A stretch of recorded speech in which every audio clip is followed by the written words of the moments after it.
So, mga kapatid,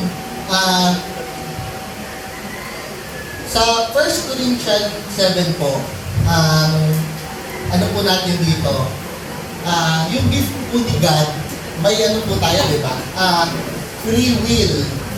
Ayan, isa sa talagang gift ni God sa atin yung free will and choices. Tapos, ito yung nalagay kong title, free will, choices. Tapos po, time for God. Kasi, doon sa free will natin, choices natin, nandun pa ba yung time natin para kay God? Binibigyan ba natin sa choices natin, sa mga bawat decision natin sa buhay, kahit simpleng bagay, andun ba ang ano natin sa Panginoon? Sa first, dito sa unang mga taga-Korinto, Kabanata 7, hinati ni Pablo to, mga kapatid, sa 3. Ayan. Ang una, mga katanungan tungkol sa mag-aasawa. Balik po ako dun sa mga nakaraan. Ang mga unang taga-Korinto po ay parang balikan po siya ng mensahe ni Pablo at saka ng mga taga-Korinto. Kasi po, si Pablo po ay sumasagot sa mga sulat po or lihim ng mga taga-Korinto. Gayon din naman po, ang mga taga-Korinto, nagbabalikan po sila ng sulat. Ngayon, dito po sa 7, ang mga sinasagot po ay yung itong 3 ito, mga katanungan tungkol sa mag-aasawa, magpatuloy sa dating kalagayan sa buhay, at tungkol sa mga walang asawa at mga byuda. Ayan po ang proceed po ako na mga katanungan tungkol sa pag-aasawa. Mga taga-Korinto 7, verse 1 to 2, tungkol naman sa nilalaman ng inyong sulat, sinabi ko sa inyo na mabuti sa isang lalaki ang huwag mag-asawa. Ngunit, para maiwasan ang pakikiapid, bawat lalaki o babae ay dapat magkaroon ng sariling asawa. Ayan po, dun sa 1, binanggit po dito na sinasagot ni Pablo yung sulat ng mga taga-Korinto. Tapos, ito po ito, alam naman po natin na ang katawan po natin ay templo ng Espiritu Santo. So, sa pagdating po ng panahon, ang Panginoong Jesucristo ay makikipag-isa po sa atin. Dahil, binili na po, ang buhay po natin ay pinagbayaran po ni Jesucristo. So, dapat pangalagaan natin ang ating mga katawan dahil at saka po, ito po, binanggit po na sa 1 Corinthians 6 verse 18 to 20, huwag kayong makikiapid. Ang ibang kasalanan na gagawa ng tao ay hindi nakaka-apekto sa kanyang katawan. Ngunit, ang nakikiapid ay nagkakasala laban sa sarili niyang katawan. Hindi ba ninyo alam na ang inyong katawan ay hindi na inyo pag-aari? Ang inyong katawan sapagkat binili na kayo sa isang halaga. Gamitin ninyo ang inyong katawan upang maparangalan ng Diyos. So ayun po mga kapatid, hindi na po talaga natin pag-aari yung katawan natin. Kaya po dapat natin pangalagaan at gawin na maging sacred po yung katawan natin. Kasi sa panahon po ngayon, marami po tukso, marami po, lalo na po, maging kahit sa may asawa or single, marami po ang tukso po talaga. Kaya nilagay po dito ni Pablo na para maiwasan ang pakikiapid, ang bawat lalaki o babae ay dapat magkaroon ng sariling asawa. Unang mga sa 3 to 5 po, dapat tuparin ng lalaki at tungkulin niya sa kanyang asawa at gayon din naman yung babae. Sapagkat hindi na ang babae ang may karapatan sa sarili ng katawan, kundi ang kanyang asawa. Gayon din naman, hindi na ang lalaki ang may karapatan sa sarili ng katawan, kundi ang kanyang asawa. So, pag nag-asawa kasi, iisa na po ang katawan natin. ng may mag-asawa. Kaya, pero reminder lang din po na itong verse po kasi na to, naaabuso po siya ng ilan na para ano lang yung babae o yung lalaki, ginagamit nila to, itong verse na to. Pero, ang ano po kasi dito, sacred po, dapat po kasi natin tandaan na sacred pa din yung ginagawa ng mag-asawa kasi nagiging isa talaga tayo. Ayan. 5, huwag ninyong ipagkait ang inyong sarili sa isa't isa, maliban kung pagkasunduan ninyong huwag munang magsiping upang maiukol ninyo ang panahon sa panalangin. Ngunit, pagkatapos, magsiping na muli kayo upang hindi kayo matukso ni Satanas dahil hindi na kayo makapagpigil. Ayan, dito po makikita natin, no, kahit mag-asawa, dapat naglalaan po tayo ng time po para sa Panginoon.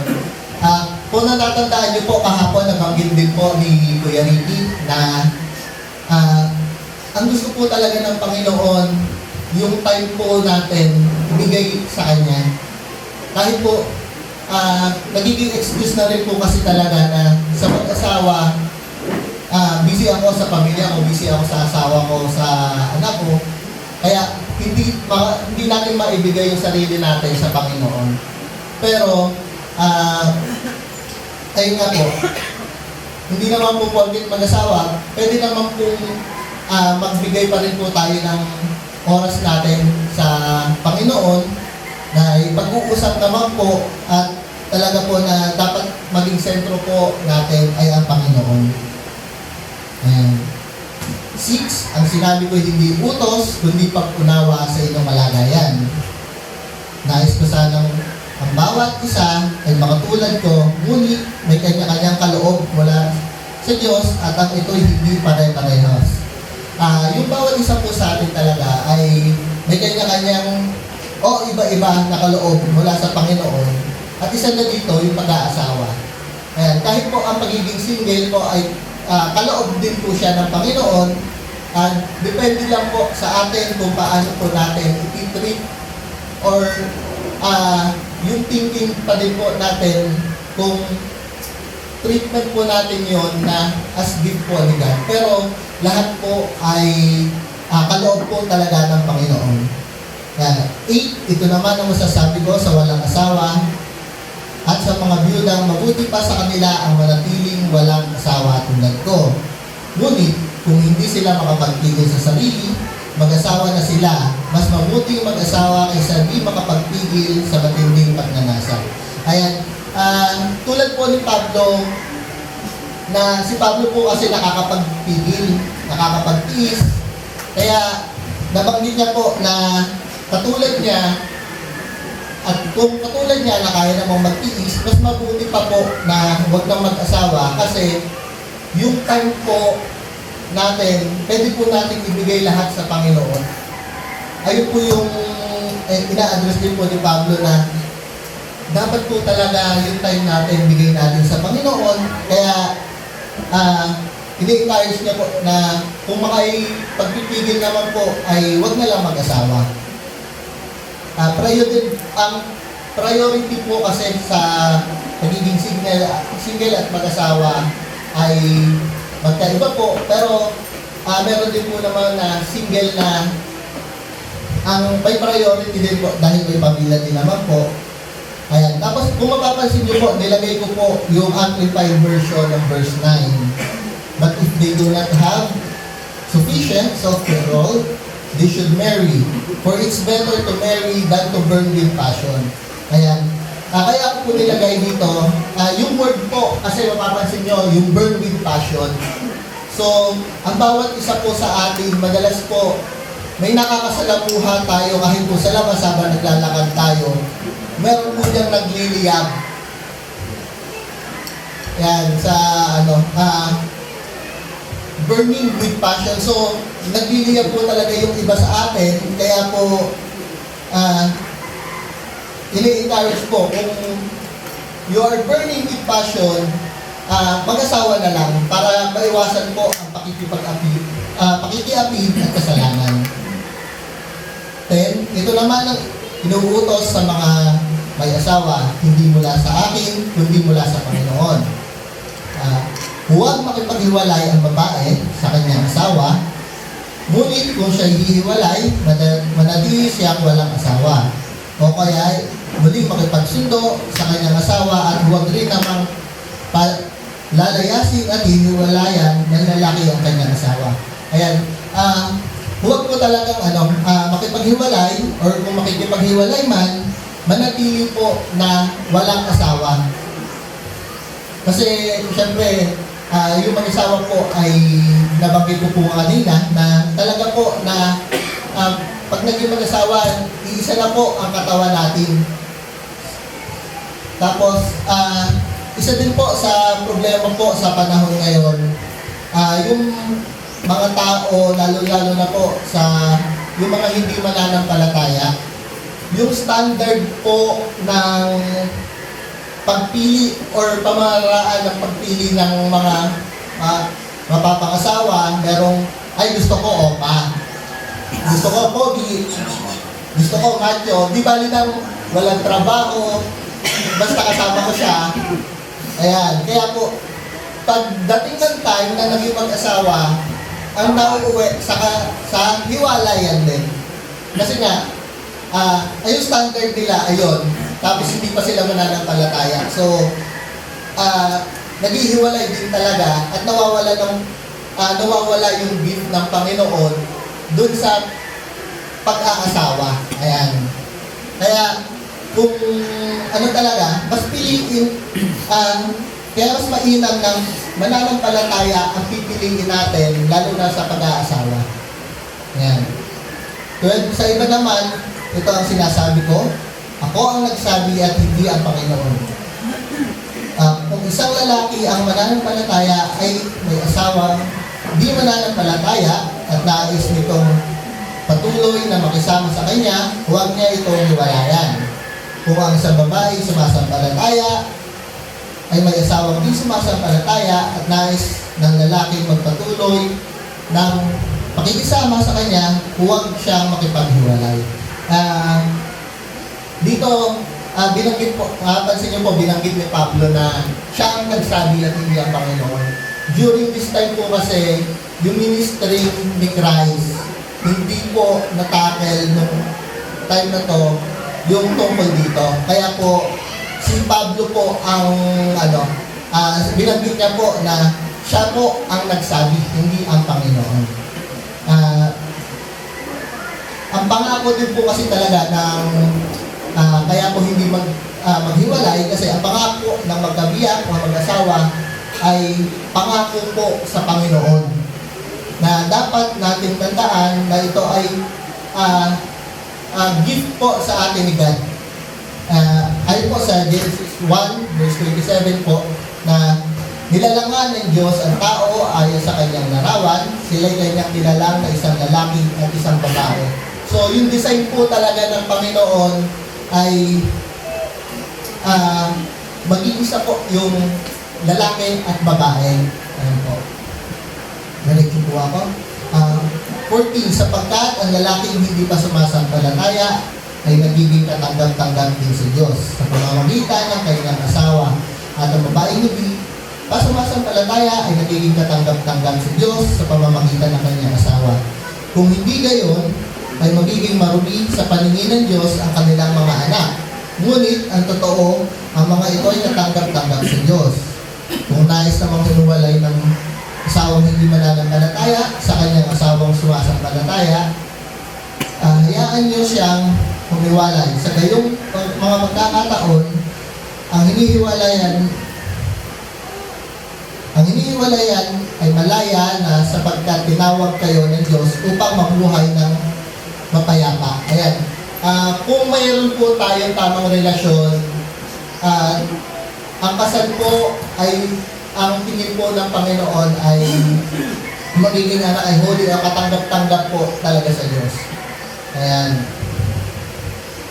Tapos, yung world po ngayon, yung mundo po ngayon, ang ordinary practice po kasi, kung mapapansin niyo po, marami na po tayong wrong practices na sinasabi o naririnig. Andiyan po yung mga live-in na muna kami kasi subok lang. Kung compatible, edi okay, saka magpakasal. Kung hindi, edi hiwalay. Yung iba naman, gusto naman na yan eh. Ganyan nga yung ginagawa ng mga kakilala ko. Ayan. Or, ito ang madalas na sinasabi ng iba kaya hindi rin magpapakasal. Mahal, magpakasal. Ayan.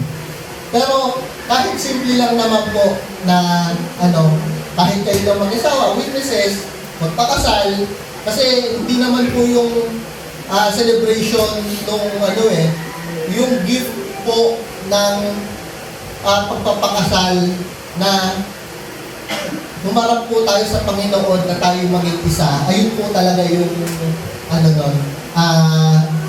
hindi yung dahil gusto ko kasi kaya mahal, gusto ko kasi yung grande, ganyan. Kaya ang magkakaroon po, nagkakaroon din po kasi ng cost ng hiwalayan yung, kasi magulo po. Kasi ayun nga, tinesting lang kung okay, pag nagkasundo, di good. Kung hindi, edi hanap na lang ulit. Ayan. 16, anong malay nyo mga babae, baka kayo ang maging nasangkapan sa ikaliligtas ng inyong asawa. At kayong mga lalaki, anong malay nyo, baka kayo ang maging nasangkapan sa ikaliligtas ng inyong asawa.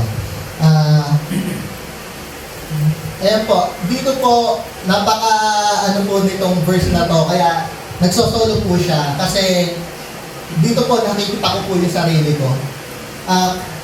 Hindi po sa kaalaman nating lahat, ang una pong tumanggap sa aming mag-asawa ay si Kay po. Ayan. Diyan po na-share na siya. Ako po, so siya mananampalataya na po talaga, tumanggap na po sa Panginoon. Ako po ay ang Diyos ko, ang sarili ko, chill-chill lang sa bahay. Kung pupunta siya dito, kasamahan ko kasi asawa ko, ganyan. Pero, salamat po sa buhay niya at talaga po na napakabuti ng Panginoon. Naramdaman ko po ang calling ng Panginoon. Kaya po, ito, yung verse 16 po, napaka-meaningful niya po sa akin kasi dahil po sa pamamagitan niya ay talaga po na ako po ay nandito ngayon at nagsasalita sa inyong harapan. Ayan. So, thank you po sa kanya. Thank you po sa inyong lahat na patuloy po na nagpapalakas po sa ating pananampalataya. Ayan. So, dito po, isa din sa masasabi ko po na do not marry, sorry po, may konting English lang ha. Do not marry just to save other person. You do not marry just to lend him, her to Christ. So, mali po na kaya lang tayo magpapakasal ay dahil po gusto nating masave yung tao ngayon. So, mali po yung side na yun na kaya lang tayo magpapakasal kasi gusto ko siyang maligtas. So, may mali po dun sa part na yun kasi nagre-rely ka sa sarili mo. So, parang ipipilit mo lang yung kasal. Tapos, yung will po kasi ni God, kung gusto niya po talaga na masave yung person na yon, gagamitin ka niya at siya yung kikilos para mangyari yon. Hindi ikaw yung kikilos para masave yung tao na yun. Yan po. Yung pangalawa po na ina-address ni Pablo, magpatuloy sa dating kalagayan sa buhay. Mabuhay ang... wait lang po ha. Medyo... ako doon sa 16 na. Ayan. 17 to 20. Mabuhay ang bawat isa ayon sa ipinagkaloob sa kanya ng Panginoon at magpatuloy sa dati niyang kalagayan noong siya'y tawagin ng Diyos. Ito ang itinuro ko sa lahat ng iglesia. Kung ang isang lalaki ay tulina nang siya ay tawagin ng Diyos, huwag na niyang alisin ang mga palatandaan ng kanyang pagpipigil at pagiging tuli. At kung hindi naman tuli na siya'y tawagin, huwag na siyang mag-asam na magpatuli. Hindi mahalaga kung ang isang tao ay tuli o hindi. Subalit, ang mahalaga ay pagsunod sa mga utos ng Diyos. Manatili ang bawat isa sa patutubong kalagayan niya sa buhay ng siya'y tawagin ng Diyos. Dito po, ito po kasi yung sa pagpapatuli ay naging ano po ito, kaya po nakalagay ito dito, naging discussion po ito nung una ng mga Hentil at Hudyo. Kasi dun sa lumang tipan, ang pinapalo po kasi ay magpatuli. Ayan, kaya nagkaroon po, in-address din po ito ni Pablo. So basically, ano naman po dito talaga ay kung ano man po yung status natin, manatili po tayo at ang importante po ay yung pagsunod natin sa Panginoon. Iwan, ikaw ba'y isang alipin ng tawagin ka ng Diyos? Huwag mong intindihin iyon, ngunit kung may pagkakataon kang maging isang malaya, samantalahin mo. Ang isang alipin noong tawagin ng Panginoon ay malaya na dahil sa Panginoon. Kaya naman, ang taong malaya ng siya'y tawagin ng Kristo ay naging alipin ni Kristo. Malaking halaga ang pinagtubo sa inyo ng Diyos, huwag kayong paalipin sa mga tao. 24, mga kapatid, ano man ang kalagayan niyo sa buhay ng kayong tawagin, manatili kayo sa ganyang pakikisa sa Diyos. So, katulad po, nabanggit ko kanina, nung maging calling po, nung tinawag po tayo ng Panginoon, at tayo po ay single, tayo ay ganito ang status sa buhay, manatili po tayo, okay lang po na manatili tayo doon. Ang mahalaga po ay sumusunod po tayo at nagbibigay po tayo ng time sa ating Panginoon. Tungkol na sa mga walang asawa at mga byuda, tungkol naman sa mga taong walang asawa, wala akong mabibigay na utos mula sa Panginoon. Ngunit, magbibigay ako ng aking opinion bilang isang taong mapagkakatiwalaan sapagkat pinahabagan ako ng Panginoon. So, hindi po dito nag-utos talaga si Pablo. Nagbibigay po siya ng opinion bilang sagot po doon sa sulat ng taga-Korinto. 26, dahil sa matinding kahirapan sa kasalukuyan, naakala kong mabuti sa isang tao ang manatili sa kanyang kalagayan. Ikaw ba isang lalaking may asawa na? Huwag makipaghiwalay. Wala ka pa bang asawa? Huwag mo nang hangarin mag-asawa. Yan. Bakit po yan? Ang pag-aasawa po at pagiging walang asawa ay parehas, katulad po na banggit ko kanina, parehas po siyang blessing po ng Panginoon. Kung single at iniisip mo, bakit ang tagal mo ng single? Bakit walang si Mr. Right?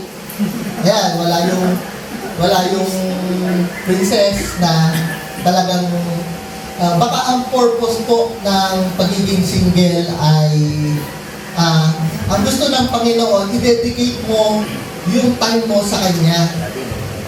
Ayan, i-dedicate mo yung life mo sa Kanya. Kaya yung iba pong single dyan, baka gusto nyo, pwede na rin po kayo mag-full time. Yan. 28, ngunit kung ikaw ay mag-aasawa, hindi ka nagkasala. Kung ang isang dalaga ay mag-asawa, hindi rin siya nagkakasala. Ngunit ang nag-aasawa ay magdaranas ng kahirapan sa buhay na ito. At iyan ang nais kong maiwasan ninyo. Mga kapatid, ito ang ibig kong sabihin. Malapit na ang wakas ng panahon. Kaya mula ngayon, ang may asawa ay mamuhay na parang walang asawa.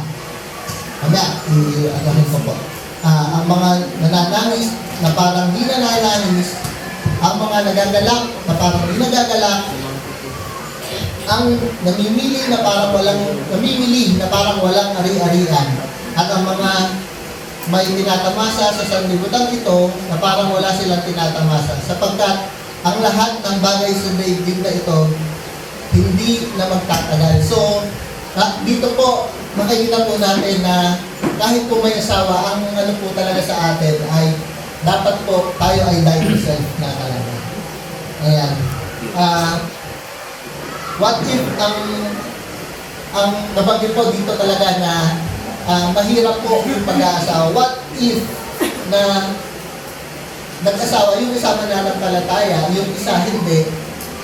Nabanggit ko rin po kanina na yung hindi mananampalataya ay tamad, maraming bisyo, mag-iinom, nagyoyosi, tapos wala pang trabaho. Mahirap po talaga. Ayan. Dahil kagustuhan mo lang magkaroon ng asawa, ipinilit mo, maano mo talaga na mahirap or na magdaranas po talaga tayo ng paghihirap.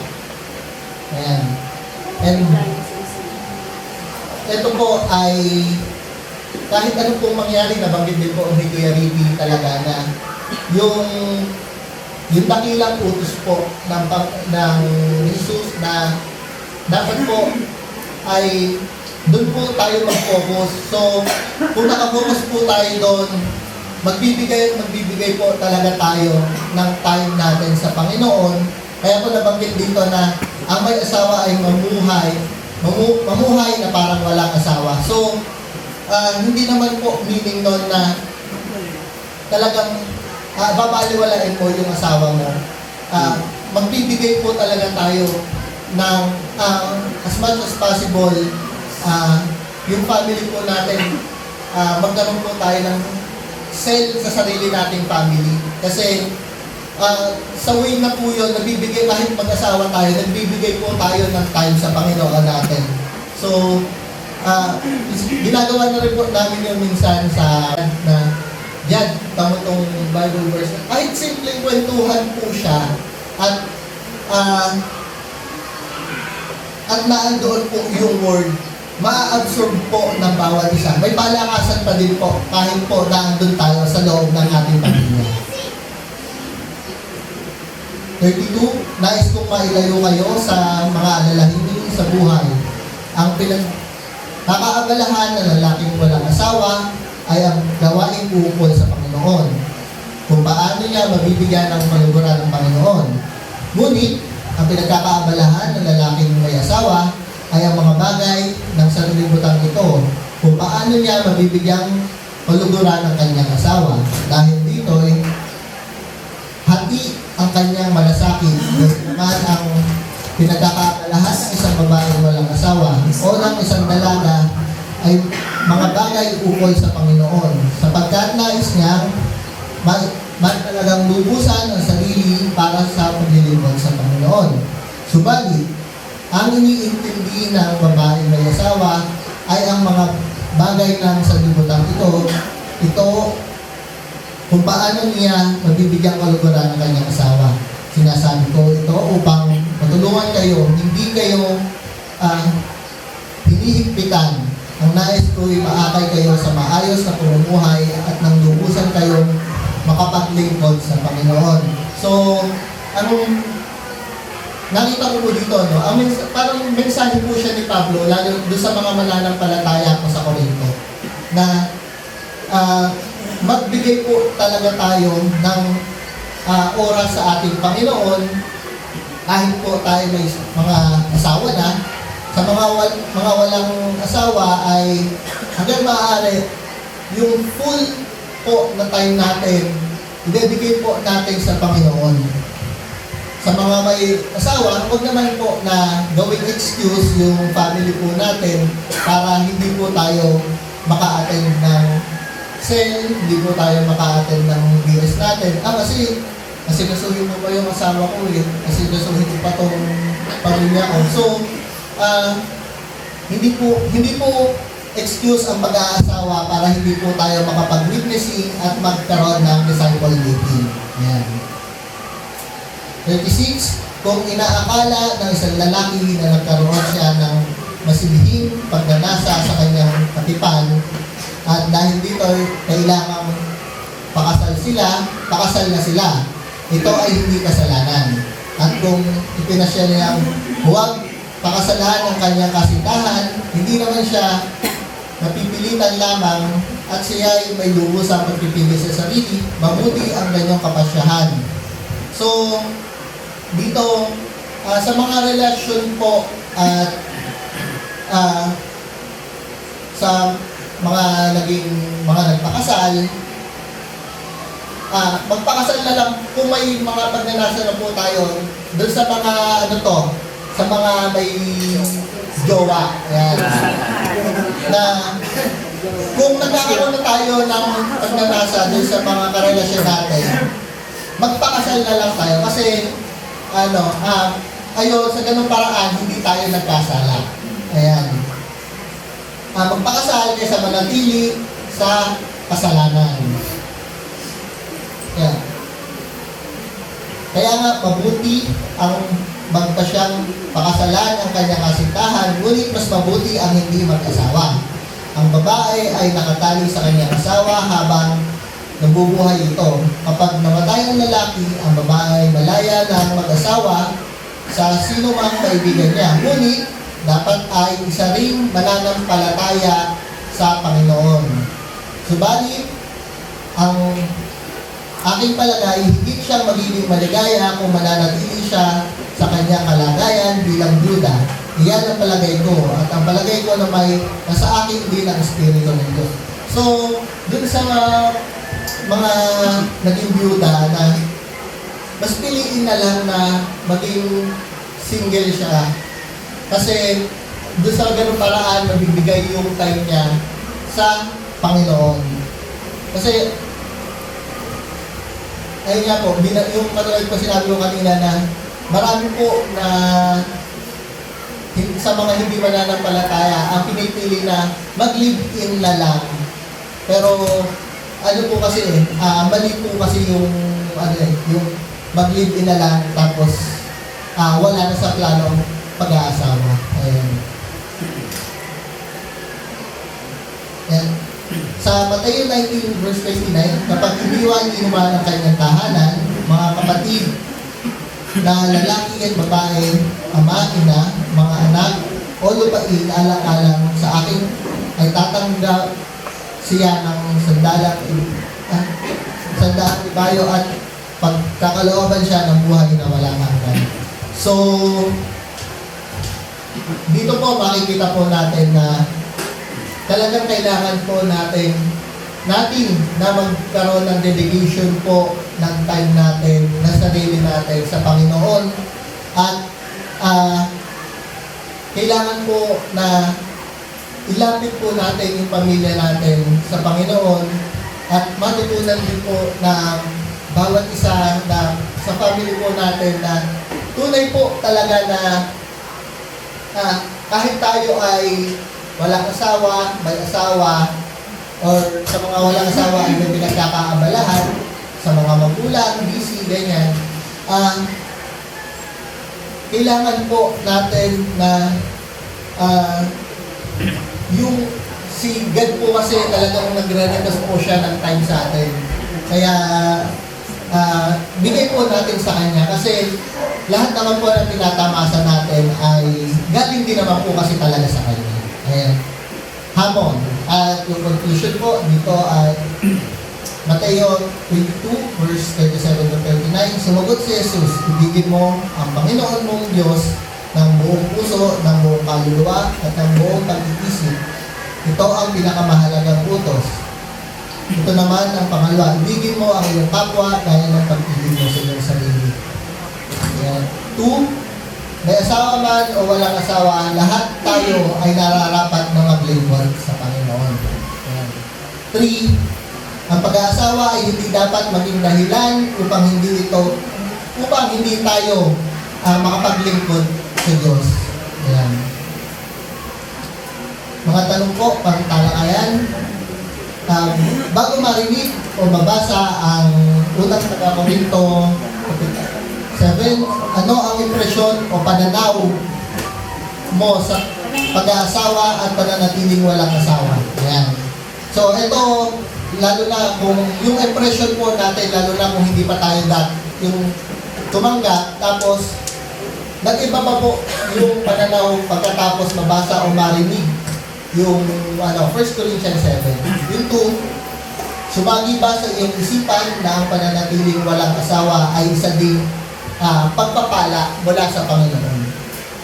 Sa mga may asawa at sa mga walang asawa, ano-ano ang mga dahilan o pagsubok bakit hindi makapaglingkod ng buo sa Panginoon.